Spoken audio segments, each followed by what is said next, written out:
Hello guys, welcome to study and news hub channel. तो आज की इस वीडियो में हम CCSE और NEP 2020 BSc थर्ड सेम दिसंबर 2022 मैथमेटिक्स का जो हमारा क्वेश्चन पेपर चल रहा था algebra and mathematical methods book का, उसकी सॉल्यूशन सीरीज कंटिन्यू करेंगे। तो इसमें हमारा section A very short answer type complete हो चुका था। आज हम section B short answer type में क्वेश्चन नंबर 6 करेंगे। तो क्वेश्चन नंबर 6 है state and prove Cayley's theorem in a group. Cayley प्रमेय का कथन लिखिए एवं सिद्ध कीजिए।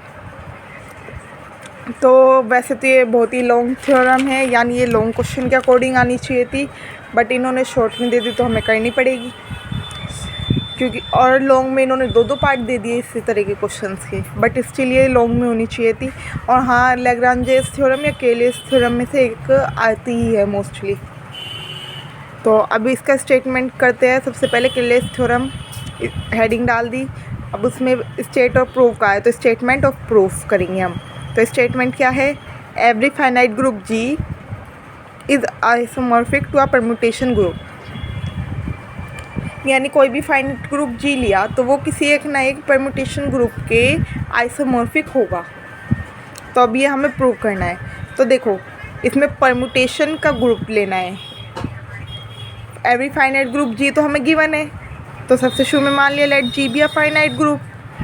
अब हमें क्या करना है?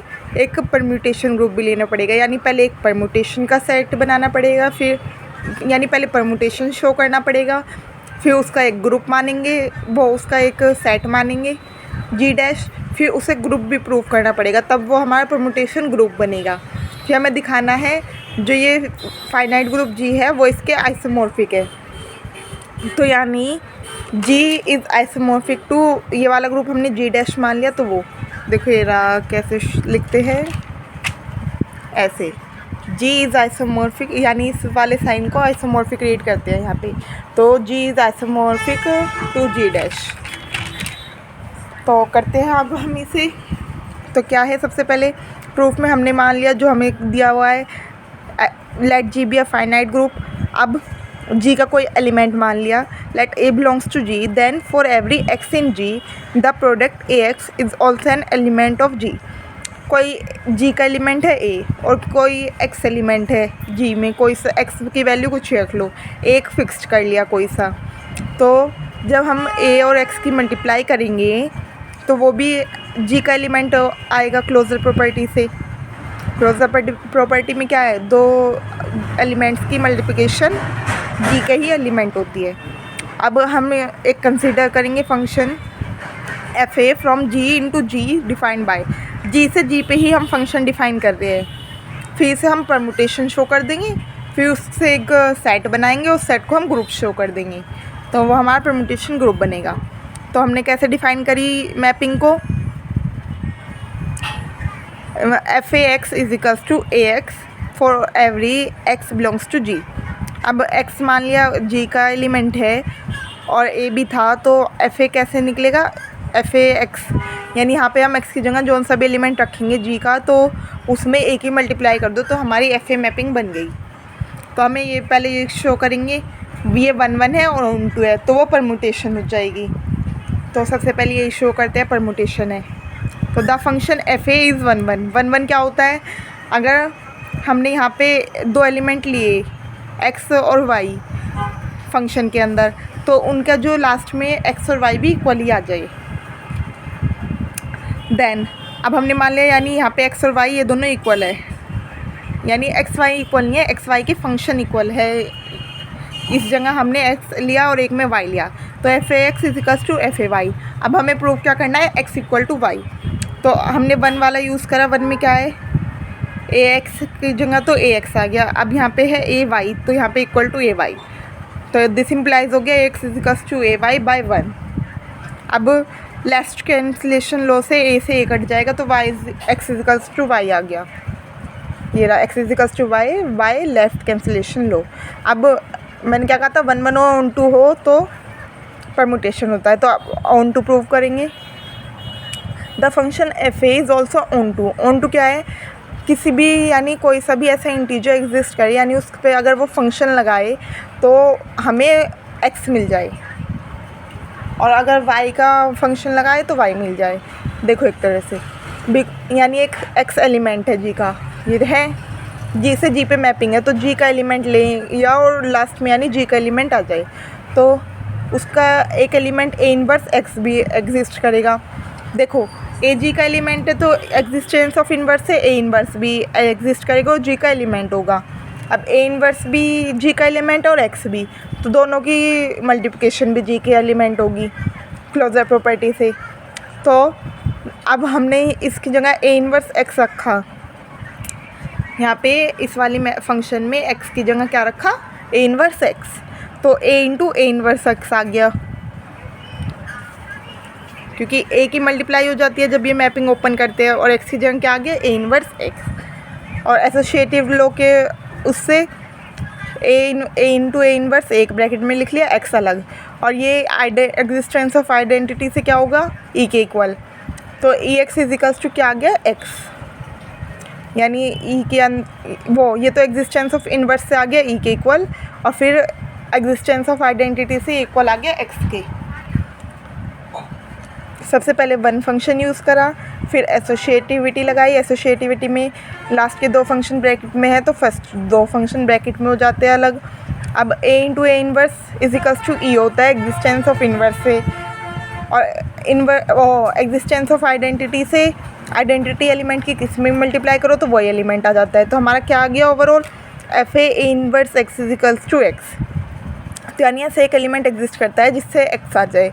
तो thus f a is a one one onto function from G onto G, यानी ये वन वन फंक्शन भी है ऑन टू भी है, तो therefore f a is a permutation on G. तो ये परमुटेशन प्रूव कर दिया। अब हमने सारे परमुटेशन का ग्रुप लेना है, यानी सेट लेंगे तो उसे ग्रुप प्रूव करेंगे।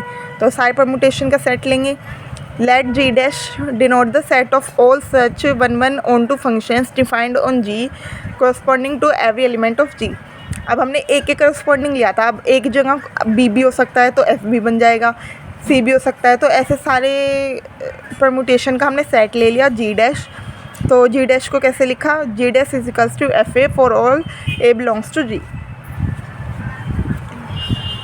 अब हमें इसे ग्रुप शो करना पड़ेगा।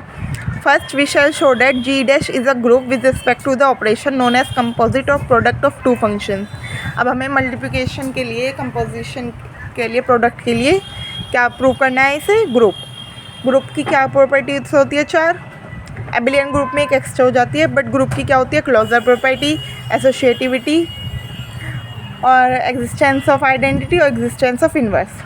तो क्लोजर प्रॉपर्टी क्या होती है हमारी, अगर दो एलिमेंट लिए हमने किसी भी ग्रुप के तो उन दोनों की मल्टीप्लिकेशन भी ग्रुप में दिखानी पड़ेगी। तो अब हमें जी डैश को ग्रुप शो करना है, तो जी डैश के दो एलिमेंट लेंगे और उनकी मल्टीप्लाई भी इसी में दिखा देंगे कि जी डैश में है। तो हमने let f a f b belongs to G dash where a b belongs to G, यानी नीचे वे एलिमेंट्स होंगे जो जी के है, जैसे यहाँ पे एफ ए है तो ए वाला जी के अंदर होना चाहिए, तो ए भी जी के दो एलिमेंट है तो F F B G dash के दो एलिमेंट हो गए। Now by the definition of product of two function we have, ये दोनों फंक्शन है हमारे, दो फंक्शन की प्रोडक्ट कैसे लिखते हैं, एफ एफ बी किसी एक यानी एलिमेंट पे ही लगता है फंक्शन, तो यहाँ पे एलिमेंट एक्स हो गया। तो अब एसोशिएटिव मान लो या फर्स्ट फंक्शन अप्लाई करेंगे, तो F A into F B X is equals to, अब एफ बी एक्स, अब देखो हमारी ये फंक्शन कैसे डिफाइन था, F A X is equals to A X, अब यहाँ पे ए की जगह बी आ गया तो F B X is equals to क्या आ जाएगा, बी एक्स, तो एफ ए के साथ ब्रैकेट में क्या आ गया, बी एक्स। अब बी एक्स को एक फंक्शन मान लो, यानी एक्स की जगह बी एक्स है और ए एज इट इज़ है, तो ये हो गया ए और एक्स की जगह बी एक्स, तो देखो यहाँ क्या आ गया, ए इंटू एक्स की जगह बी एक्स। ये भी वन इक्वेशन यूज़ करी हमने। मैं मोस्टली है ना सारी इक्वेशन को नेम दे देती हूँ कि ताकि हम जहाँ भी जो यूज़ करें तो वो हमारा बता सके हम। अब देखो इसमें तो हमें परमुटेशन प्रूव करना था, तो इस इक्वेशन के हमें पता है हमें यूज़ नहीं आएगा 1 1 ऑन 2, ये परमुटेशन के लिए यूज़ आना है, तो बस इसे हाईलाइट कर दिया, इक्वेशन नहीं माना। बट जो हमने फंक्शन माने थे और या जो सेट माना है उसे हमने इक्वेशन का नाम दिया है। तो अब ये आ गया ए बी एक्स, अब एसोशिएटिव लगाया तो यानी ए बी जी का एलिमेंट है, बी भी जी का एलिमेंट है और एक्स भी, तो एसोशिएटिव लो लगाया तो ए बी एक्स एक जगह आ गया। अब फिर से एक्स के साथ जो भी मल्टीप्लिकेशन में वो नीचे आ रहा है यहाँ, तो 1 का फिर से यूज़ करा यानी अपोजिट वे में यूज़ करा, तो F A b is equals to x, वो एफ ए बी एक्स हो गया। For every x belongs to G, x G का एलिमेंट है ये सारा, यानी जहाँ पे भी एक्स एक्स है ये वाला जी का एलिमेंट है, ये हमने बता दिया। क्योंकि ए और बी तो हमने लिख दिया जी के एलिमेंट है, पर एक्स क्या है वो भी तो लिखना पड़ेगा हमें। तो अब F B X is equals to किसका आ गया, एफ ए बी एक्स। तो by the definition of equality of two function, दो फंक्शन की इक्वलिटी से एक्स से एक्स कटिए एक तरह से ये दिखाते हैं, तो F B is equals to F A B. इसे हमने क्वेश्चन नंबर 3 मान लिया, और ये वाली हमारी बहुत जगह यूज़ आनी है आगे भी। अब सिंस ए बी हमारा ए और बी जी के एलिमेंट है, तो ए बी जी का एलिमेंट होगा, क्योंकि जी तो हमारा ग्रुप है, ये हमें शुरू में ही दे दिया। अब तो F A B G dash का एलिमेंट होगा, कैसे, ए बी जी का एलिमेंट है तो एफ ए बी, हाँ यानी ए बी की जगह ए की जगह ए बी आ जाएगा, यहाँ बी ए की जगह ए बी आ जाएगा, तो ए बी जी डैश का एलिमेंट हुआ। तो 10 जी इन दोनों की मल्टीप्लिकेशन और का जो आ रहा है वो भी ग्रुप जो जी डैश के अंदर है, तो ये जी डैश भी हमारा क्लोज्ड हो गया with respect to product of function. First property satisfy हो गई। सेकंड प्रॉपर्टी है एसोसिएटिविटी, ये हम नेक्स्ट वीडियो में करते हैं, ये लेंथी हो रही है वीडियो, ठीक है। See you in the next video, stay tuned with study and news up, bye bye.